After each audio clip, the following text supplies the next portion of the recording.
श्री कृष्णा के मनुष्य रूप का वर्णन महाभारत में और बहुत सी कहानियों में मिल जाता है। इनमें से कुछ तथ्य ऐसे हैं जो कि हम जानते हैं और कई ऐसी बातें हैं जिनसे हम अनजान हैं। तो आइए पढ़ते हैं जय श्री कृष्णा के बारे में 108 बातें जो कई लोगों के लिए नई होंगी और कई लोगों के लिए पुरानी। आज हम जो श्री कृष्णा की छवि देखते हैं उसका वर्णन अभिमन्यु की पत्नी और अर्जुन की पुत्र वधु उत्तरा ने किया था। कृष्ण के परपोते राजा वज्रनाभि ने उत्तरा द्वारा दिए गए विवरण के आधार पर कृष्ण की पहली छवि बनाई।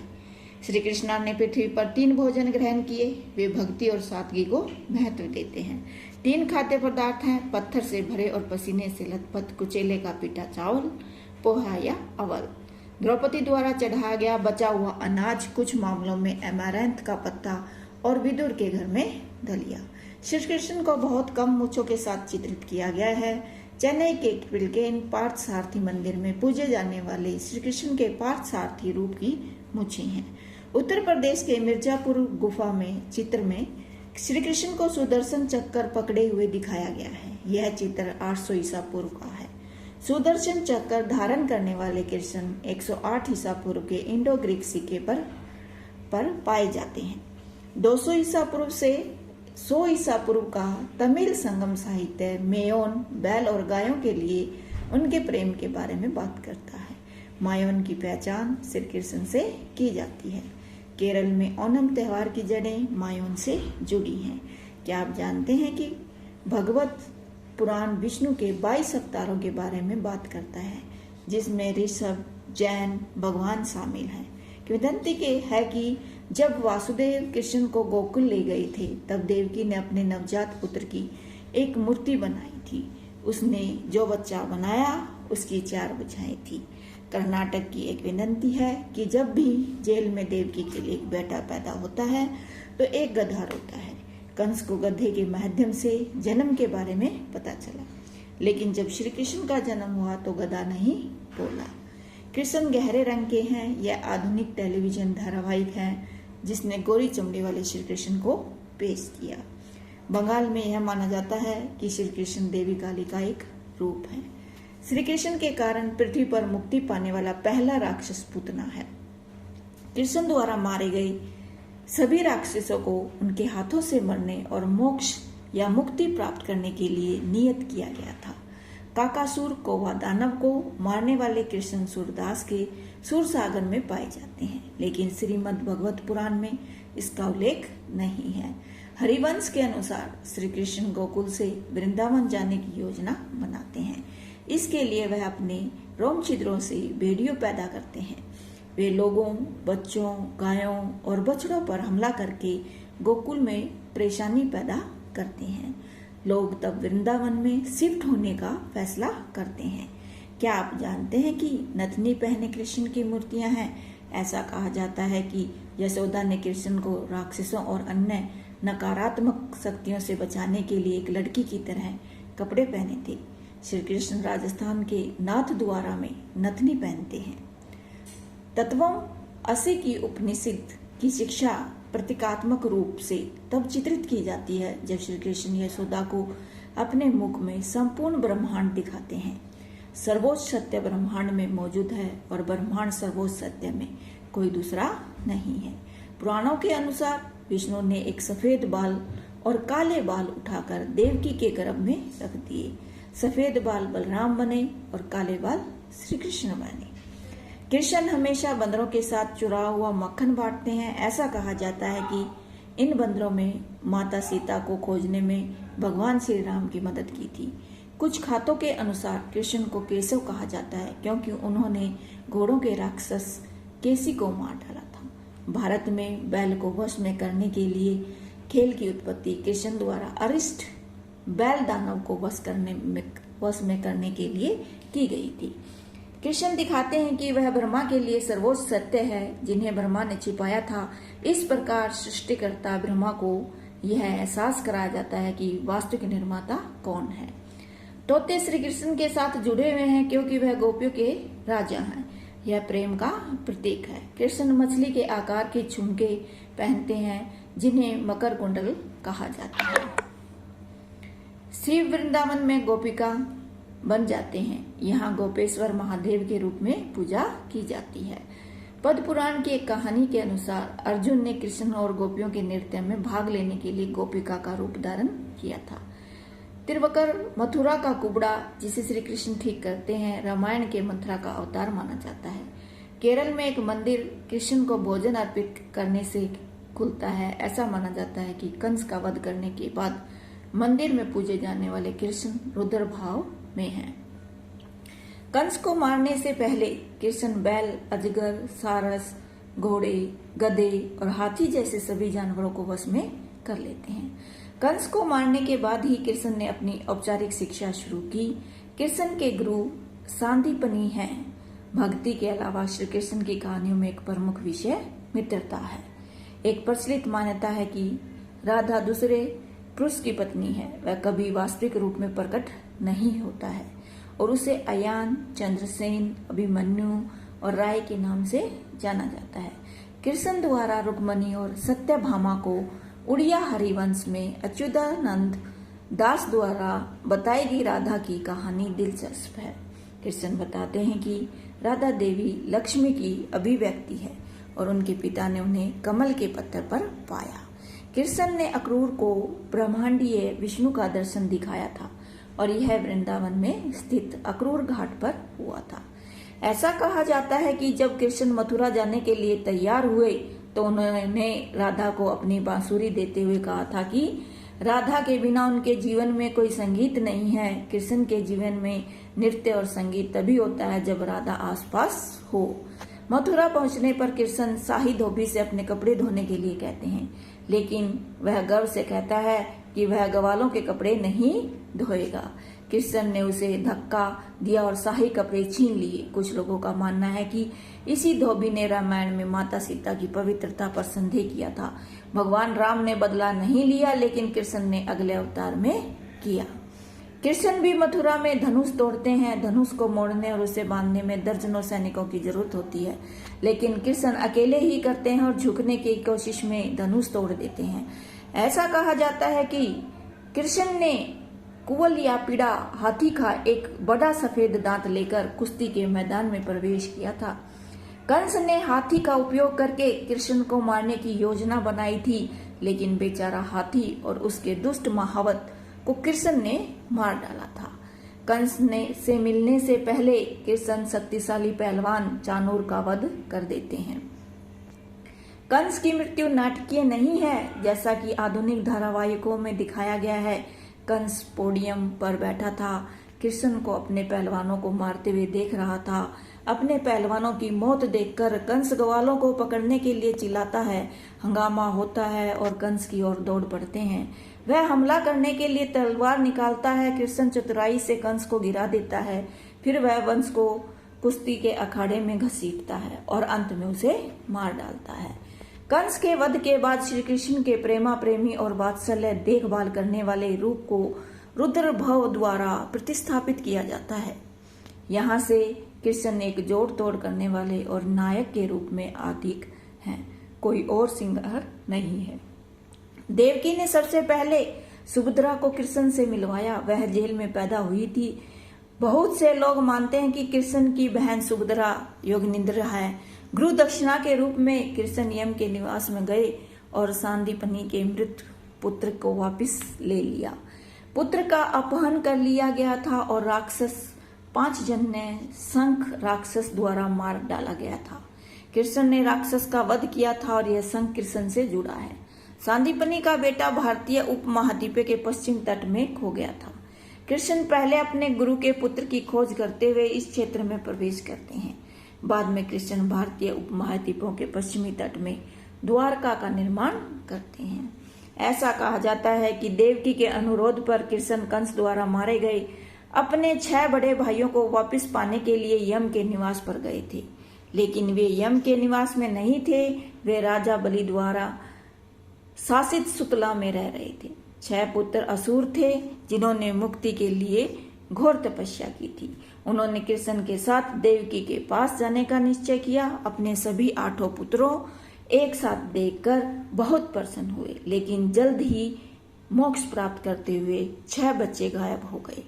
कृष्ण जो अब राजकुमार बन गए थे, उनके कई शत्रु थे। सबसे बड़ा मगड़ा का जरासंध था, इसलिए वह जानता था कि वह कभी वृंदावन नहीं लौट सकता। वह उद्धव को अपना संदेश गोपियों और राधा तक ले जाने के लिए कहता है कि वह वादे के अनुसार वापस नहीं लौटेगा। कृष्ण की कई कहानियां जो हमें टेलीविजन धारावाहिकों में देखते हैं, लेकिन भगवत पुराण और हरिवंश में नहीं, ज्यादातर मथुरा महात्म्य पर आधारित हैं। इस पाठ में कृष्ण से जुड़ी कई सूक्ष्म घटनाएं हैं। जरासंध ने मथुरा पर 17 बार आक्रमण किया। कृष्ण और बलराम ने प्रत्येक प्रयास को विफल कर दिया। कृष्ण के बैनर में एक बाज का प्रतीक था। कृष्ण के हथियार सुदर्शन चक्र, तलवार, नंदक, गदा, कौमुदकी और धनुष सारंग थे। कृष्ण ने मथुरा के निवासियों को द्वारवती दीप द्वारका में स्थानांतरित करने की योजना बनाई थी। जरासंध ने मथुरा पर आक्रमण करने के लिए कालियावन की सहायता की थी। ऐसा कहा जाता है कि कृष्ण और बलराम ने काल्यवन की सेना से युद्ध किया था। इस बीच मथुरा के सभी लोग द्वारका भाग गए। काल्यवन ऋषि गार्गे के पुत्र थे। वह मथुरा का रहने वाला था। यादवों ने ऋषि गार्गे का उपहास किया था क्योंकि उनकी कोई संतान नहीं थी। उन्होंने उसे नपुंसक कहा।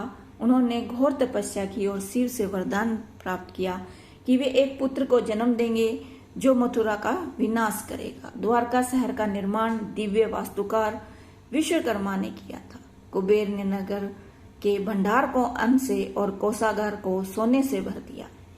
कृष्ण छल से काल्यवन का वध कर देते हैं, चूंकि कोई यादव उसे मार नहीं सकता था। कृष्ण ने काल्यवन उस गुफा में ले गए जिसमें योद्धा मुचकुंद सो रहा था। योद्धा ने कई युद्धों में देवों की मदद की थी और अंत में वह थक गया था। उसे देवों से वरदान मिला था कि जो भी उसे जगाएगा वह भस्म हो जाएगा। गुफा में काल्यवन मुचकुंद को कृष्ण समझ लेता है और उसे लात मार देता है। योद्धा जाग जाता है और काल्यवन को राख में बदल देता है। कृष्ण को गुजरात और राजस्थान में रणछोड़राय के नाम से जाना जाता है क्योंकि वह युद्ध से हट गए थे। ऐसा कहा जाता है कि जरासंध ने काल्यवन को मरते देख गुफा को बंद कर दिया और सैनिकों से इसे जलाने के लिए कहा। उन्होंने इस प्रकार सोचा कि कृष्ण और बलराम मारे गए हैं। सभी को लगा कि कृष्ण और यादव मारे गए हैं, लेकिन विदर्भ की रुक्मणी को विश्वास था कि कृष्ण को कोई नहीं मार सकता। तो उसने एक दूत को पत्र दिया और उसे घूमने के लिए कहा और पता लगाया कि श्री कृष्ण कहाँ रहते थे और पत्र सौंपने के लिए कहा।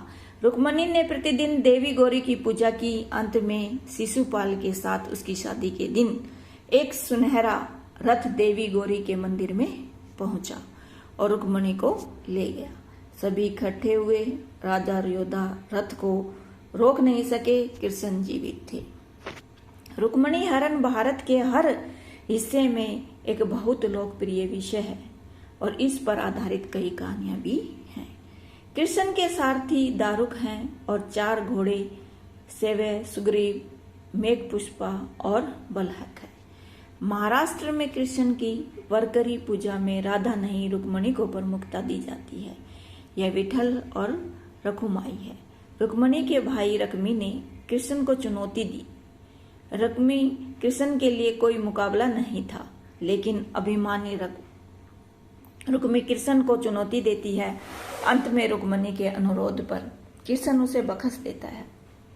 रुक्मी का आधा सिर और मूछें मुड़वाकर छोड़ दिया जाता है। पारिवारिक कलह समाप्त हो जाती है और जब रुक्मी की बेटी कृष्ण और रुक्मणी के पुत्र प्रद्युम्न से शादी करती है। कृष्ण की 8 पत्नियां रुक्मणी, जाम्बवती, सत्यभामा, कालिंदी, सत्य, मित्रविंदा, भादर और लक्ष्मण हैं। कौशल के सत्या से विवाह करने के लिए कृष्ण को राजा नागनाजी के 7 बैलों को वश में करना पड़ा। कृष्ण ने अपने शरीर से 6 और कृष्ण बनाए और 7 बैलों को वश में किया। अवंती के मित्रविंदा ने स्वयंवर में कृष्ण से विवाह किया। उसके भाई उसे ग्वाले से शादी करना पसंद नहीं करते थे, लेकिन एक महिला के फैसले का सम्मान करना पड़ता था। माद्रा के लक्ष्मण से विवाह करने के लिए कृष्ण एक तराजू के तवे पर संतुलन करते हुए तेल में अपने प्रतिबिंब को देखकर एक घूमने वाले पहिए पर टिकी मछली की आंख में एक तीर मारते हैं। कृष्ण की 8 पत्नियों को देवी लक्ष्मी के 8 रूपों में माना जाता है। ऐसा माना जाता है कि कृष्ण के प्रत्येक रानी ने 10 बच्चों को जन्म दिया। इस प्रकार श्री कृष्ण की 80 संतानें हुई। सत्यभामा का सारा सोना और मूल्यवान कृष्ण के वजन के बराबर नहीं था, लेकिन तुलसी के पौधे का एक पत्ता कृष्ण के वजन से भी बड़ा था। केवल भक्ति ही कृष्ण को प्रसन्न कर सकती है। कृष्ण की 8 पत्नियों को भी 8 दिशाएं माना जाता है। एक बार कृष्ण बीमार पड़ गए और केवल एक महिला के पैरों के नीचे की धूल ही उसको ठीक कर सकती थी, जो वास्तव में प्यार करती है। उनकी 8 पत्नियां उनके पैरों की धूली देने को तैयार नहीं थी, क्योंकि उन्हें लगा कि यह उन्हें नरक में ले जाएगी। तो चिकित्सक गोपियों से धूल लेने के लिए वृंदावन गए। राधा और अन्य गोपियों ने तुरंत उनके पैरों के नीचे धूल झोंक दी। जब चिकित्सक ने जानना चाहा कि क्या वे नरक में जाने से डरते नहीं, तो उन्होंने उत्तर दिया कि कृष्ण की भलाई के लिए वे कुछ भी भुगतने के लिए तैयार हैं। राजा पुंडराक का एक धोखेबाज था, जिसने विष्णु के रूप में कपड़े पहने और इस बात का प्रचार किया कि वह असली विष्णु था। उन्होंने एक बार कृष्ण को आदेश दिया कि वे उन्हें अपने दिव्य हथियार दें, क्योंकि यह उनके हैं। कृष्ण पुंडराक के महल में पहुंचे और उन्हें विष्णु की तरह तैयार पाया। कृष्ण ने अपने हथियार फेंके और पुंडराक को उन्हें रखने के लिए कहा, लेकिन बेचारा राजा उनके नीचे कुचल गया। काशी के राजा सुदीक्षणा को कृष्ण ने ईर्ष्या दी और उन्हें कृष्ण की दिव्यता पर संदेह था। उसने जलते बालों के साथ एक राक्षस बनाया। उसने द्वारका में आग लगा दी। कृष्ण ने अपनी डिस्क फेंकी और राक्षस और सुदीक्षणा को मार डाला। द्रौपदी के विवाह समारोह में कृष्ण सबसे पहले पांडवों से मिलते हैं। वह उनका अनुसरण करता है और कुंती से मिलता है और उसे अपने भाई वासुदेव के पुत्र के रूप में पेश करता है। इस प्रकार कुंती उनकी मौसी है और पांडव उनके चचेरे भाई। कृष्ण से मिलने के बाद कुंती को अपने पुत्रों का पूरा अधिकार वापस लेने का साहस मिलता है। पांडवों को हस्तिनापुर का आधा हिस्सा मिलता है और कृष्ण इंद्रप्रस्थ के निर्माण में उनकी मदद करते हैं। कृष्ण और अर्जुन के बीच विशेष संबंध इंद्रप्रस्थ के निर्माण से शुरू होता है। ऐसा कहा जाता है कि द्रौपदी ने कृष्ण को जब जरूरत पड़ी तब अपना कपड़ा दिया, एक बार उसके खून से लथपथ हाथ बांधने के लिए। एक लोक कथा है कि द्रौपदी ने अपना पहनावा कृष्ण को दिया था, जो नहाते समय अपनी पोशाक खो चुके थे। द्रौपदी को कृष्णई भी कहा जाता है, क्योंकि वह काली है। यह कृष्ण है जो अर्जुन को अपनी बहन सुभद्रा के साथ भाग जाने के लिए कहता है। यह उन्होंने पांडवों और यादवों के बीच के बंधन को मजबूत करने के लिए किया था। कृष्ण भी नहीं चाहते थे कि दुर्योधन सुभद्रा से शादी करे। पूरे भारत में अर्जुन और कृष्ण की कई कहानियां हैं। ये सभी कहानियां इस तथ्य की ओर इशारा करती हैं कि वे नर नारायण हैं। कुछ भी कृष्ण को विनम्रता का पाठ पढ़ाना शामिल है, कुछ भी अर्जुन को कृष्ण की दिव्यता के बारे में पता लगाना शामिल है। उनमें से लोकप्रिय है हनुमान से मिलना, एक गरीब आदमी के मृत बच्चों को खोजने के लिए वैकुंठ जाना, राक्षस गए के लिए लड़ना, अर्जुन को अपना प्यार पाने में मदद करना आदि। जरासंध के पास कृष्ण के साथ कुश्ती करने का अवसर था, लेकिन वह भीम को चुनता है। जरासंध कृष्ण का यह कहकर मजाक उड़ाता है कि वह युद्ध के मैदान से भाग गया था। भीम जरासंध को मारना नहीं जानते थे। उसे मारने के लिए एक तरीका था कि उसके 2 टुकड़े कर दो, अलग अलग दिशाओं में फेंक दिए जाएं। कृष्ण इसे जानते थे और इसके बीच से एक पत्ता फाड़कर 2 अलग अलग दिशाओं में फेंककर भीम को रहस्य बताते हैं। शिशुपाल एक विकृत बालक था। कृष्ण ने उसके विकृति को ठीक किया, लेकिन यह भविष्यवाणी की गई थी कि जो विकृति का इलाज करेगा वह उसे भी मार डालेगा। इसलिए शिशुपाल की मां ने कृष्ण से उनके 100 अपराध क्षमा करने को कहा।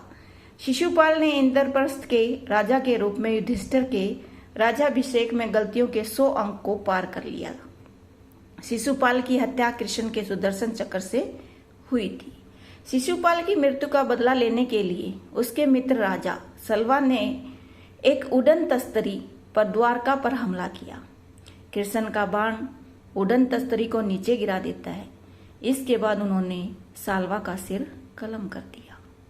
द्रौपदी के धुले हुए बर्तन में एक जो दाना बचा था वह पूरे ब्रह्मांड को खिलाता है, क्योंकि कृष्ण ने उसे एक दाने को खा लिया था। कृष्ण जोर देकर कहते हैं कि पांडव वनवास करते हैं। वह यह सुनिश्चित करना चाहता था कि वे राजत्व के लिए तैयार हों। वह यह भी चाहता था कि वे हथियार प्राप्त करें और पृथ्वी पर अधार्मिक राजाओं को लेने के लिए पर्याप्त शक्तिशाली प्रशिक्षण दें। पांडवों के सभी बच्चे द्वारका में रहे जब उनके माता पिता वनवास में थे। कृष्ण और रुक्मिणी के पुत्र प्रद्युम्न को असुर संबर ने अपहरण कर लिया था और समुद्र में फेंक दिया, लेकिन बच्चा भाग गया और बाद में अपने माता पिता के साथ फिर से मिल गया। अनिरुद्ध प्रद्युम्न के पुत्र और कृष्ण के पुत्र थे। उन्हें बाना की बेटी उषा से प्यार हो गया, जो शिव की भक्ति थी। बाना ने अनिरुद्ध को कैद कर लिया। कृष्ण और प्रद्युम्न बाण से लड़ते हैं और अनिरुद्ध को बचाते हैं। कृष्ण शिव भक्ति बाण को नहीं मारते। उषा और अनिरुद्ध दोनों की शादी हो जाती है। कृष्ण ने अपने पुत्र सांबा को स्त्रियों के साथ दुर्व्यवहार करने का श्राप दिया था। उसके सुंदर चेहरे पर सफेद धब्बे होने का श्राप था। बाद में जब उन्होंने गहन तपस्या की और पुत्र भगवान सूर्य को प्रसन्न किया तो सांबा ठीक हो गए। सांबा जाम्बवती और कृष्ण के पुत्र थे। अर्जुन के बेटे अभिमन्यु और बलराम की बेटी वत्सला ने गुपचुप तरीके से शादी कर ली। इससे बलराम नाराज हो गई और जो चाहते थे कि उनकी बेटी दुर्योधन के बेटे से शादी करे, कृष्ण ने बलराम को शांत किया।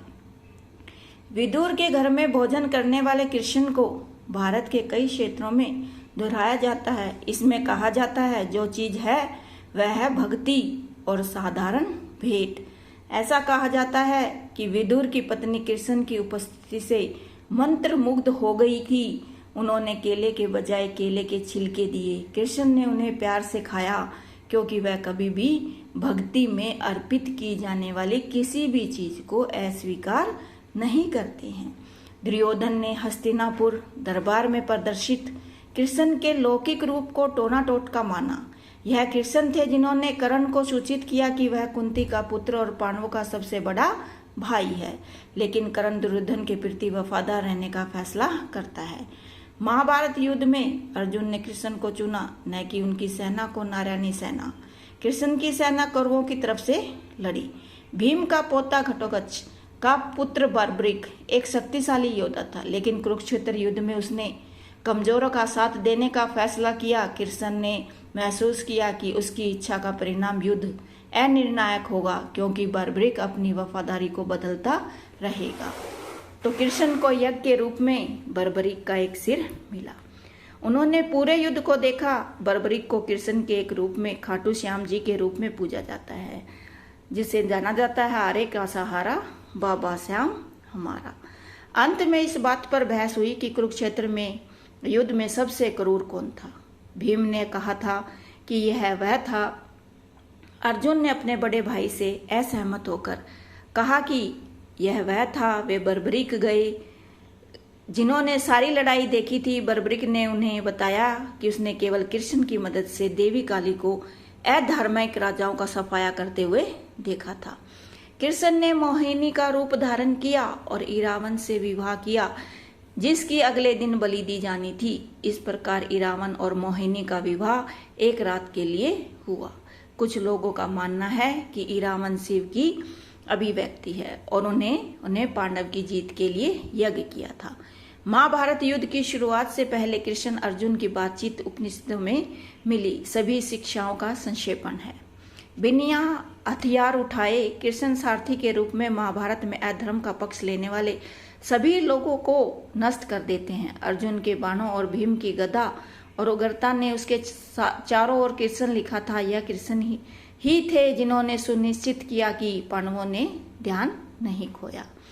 ऐसा कहा जाता है कृष्ण ने कुरुक्षेत्र युद्ध में जानवरों को पानी मिले या सुनिश्चित किया था। ऐसा कहा जाता है कि उन्होंने अर्जुन को अपने बाणों का उपयोग करके भूमिगत से पानी लाने के लिए कहा। भीम ने इस जांग पर प्रहार कर दुर्योधन का वध किया और इस रहस्य का खुलासा भी कृष्ण ने किया था। कहा जाता है कि युद्ध के बाद कृष्ण जैसे ही रथ से बाहर निकले उसमें आग लग गई। रथ और अर्जुन की रक्षा करने ने कृष्ण ने की थी। कृष्ण अश्वत्थामा को युद्ध के बाद सो रहे लोगों को मारने और उत्तरा के गर्भ में बच्चे को मारने के प्रयास के लिए पीड़ित होकर पृथ्वी पर घूमने का श्राप देते हैं। धृतराष्ट्र भीम को गले लगाकर और कुचलकर मारना चाहते थे। कृष्ण को इस बात का एहसास हुआ और उन्होंने भीम की जगह एक लोहे की मूर्ति को धक्का दे दिया। लोहे की मूर्ति को धृतराष्ट्र ने कुचल दिया, जिसके हाथों में एक हाथी को मारने की शक्ति थी। अनुगीता अर्जुन और श्री कृष्ण के बीच की दूसरी बातचीत है। पाठक्रम और ज्ञान योग पर अधिक संबंधित है। कृष्ण के पुत्र सांबा ने एक महिला की तरह कपड़े पहने और ऋषि दुर्वासा से पूछा है कि क्या उनकी एक बच्ची होगी या एक लड़का होगा। क्रोध में ऋषि दुर्वासा ने सांबा को शाप दिया कि वह एक लोहे की छड़ को जन्म देगा, जिसके परिणाम स्वरूप यादव वंश की मृत्यु हो जाएगी। लोहे की छड़ का एक टुकड़ा जिसे सांबा ने जन्म दिया पृथ्वी पर कृष्ण अवतार को समाप्त कर दिया। अर्जुन ने कृष्ण का अंतिम संस्कार किया, फिर उसने द्वारका और उसके नागरिकों को बचाने की कोशिश की, लेकिन वह अब महान योद्धा नहीं था। वह बेबस होकर बैठ गया। तब उन्हें कृष्ण की शिक्षाओं की याद आई। फिर उसने पत्ते पर एक बच्चे की दृष्टि देखी। सृष्टि का चक्कर चलता रहता है। ये थे श्री कृष्ण से जुड़े कुछ ऐसे तथ्य जिन्हें हम जानते थे, कुछ ऐसे थे जिनसे को हम नहीं जानते थे। तो राधे राधे।